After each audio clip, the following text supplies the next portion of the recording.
DeMar, Kyle Lowry, Amir Johnson, and Chuck Hayes.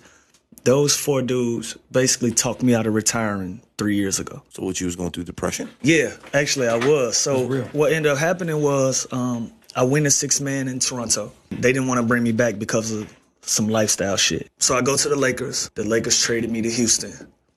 Houston traded me to the Clippers. This is all in a span of 6 months. And so I'm sitting there thinking to myself, shit, maybe this it. You know, if no teams see my value, no teams see my worth, they bounce me around like a little cheap hoe. Like, it's time to go home. Right. They basically talked me off the ledge. You know, I told them, I was like, you know, this is going to be my last year. I'm going to finish this year out, and I'm just going to fade to black. And DeMar was like, well, look, bro, if this is going to be your last year, you might as well go out and do what the fuck you want to do.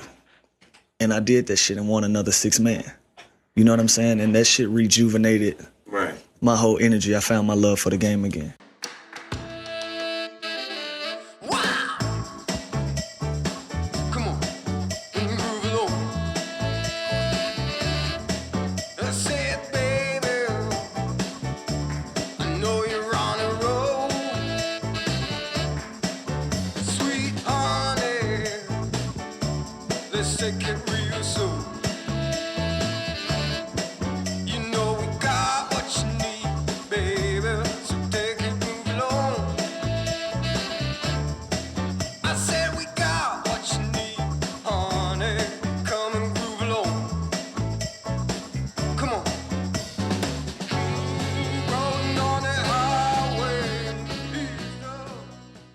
Feeling good? Same play 2 times a day. Same play 2 times a day.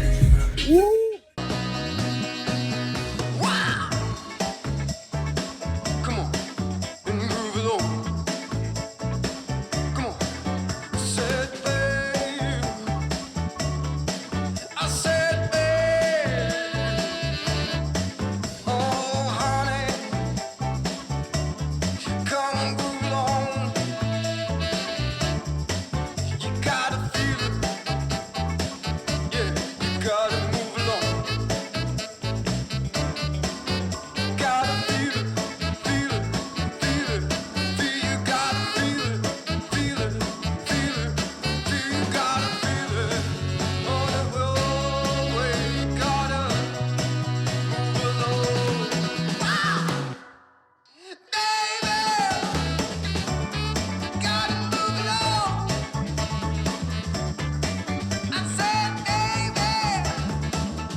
So I realized 2 things today.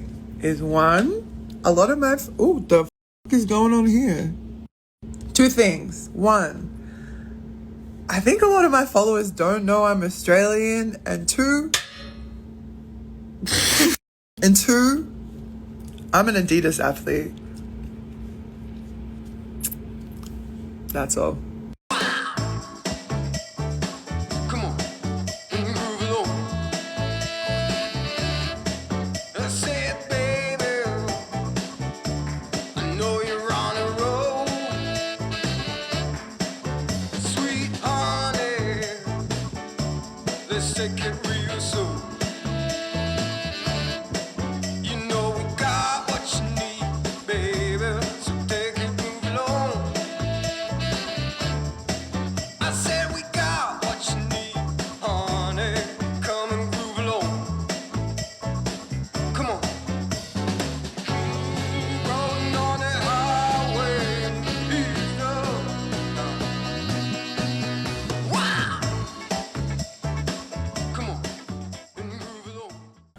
Look, boys.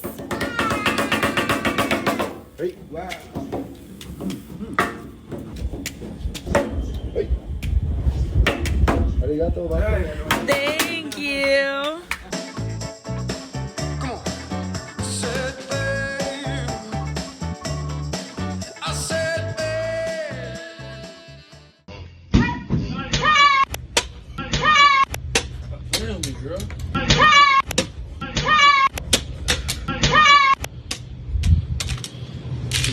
Dumb. I'm not throwing this back at you.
I just received a text from somebody very, very close to the situation in Philadelphia about Ben Simmons. This is a quote. This is not me. This is them. Quote, he doesn't work. He doesn't listen. And everyone around him is family. And he's constantly babied. Yeah, that's the word that's credible, isn't about it? Ben Simmons. Something that's been bothering me is seeing everybody slandering. We got to stop that.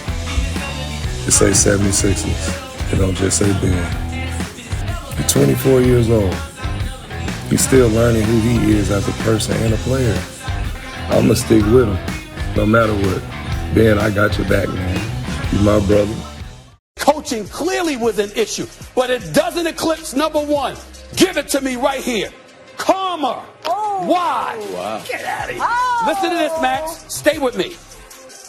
James Harden, love him, but wanted out of Houston. Came into camp out of shape. Came into the season out of shape. You think that didn't have something to do with the hamstring injury? You ultimately incurred? Absolutely. I brought up coaching at number two, right?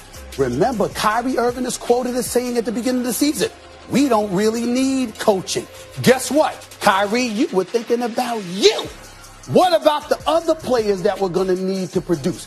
Better coaching might have had those other dudes ready to help Kevin Durant in a game 7. Then you, Kyrie Irving, you missed some games. You took a couple of weeks off. You took off whenever you wanted. That didn't send the right message to the team. Blake Griffin, you didn't show up in Detroit. You stole money from the Detroit Pistons. You didn't want to play basketball. You didn't even dunk in 2 years until you arrived at Brooklyn. Okay? This kind of stuff ultimately comes back to bite you. That's what happened to the Brooklyn Nets. That is why they're home right now. If they were together, if they were committed, if they put in that work constantly, day in and day out, not just as coaches, but as players, you would have been more together. Karma wouldn't have been against you, and you'd be in the Eastern Conference right now. These are my 5 reasons why the Brooklyn Nets are home watching the playoffs with the rest of us. My apologies to KD, because good God, he was sensational.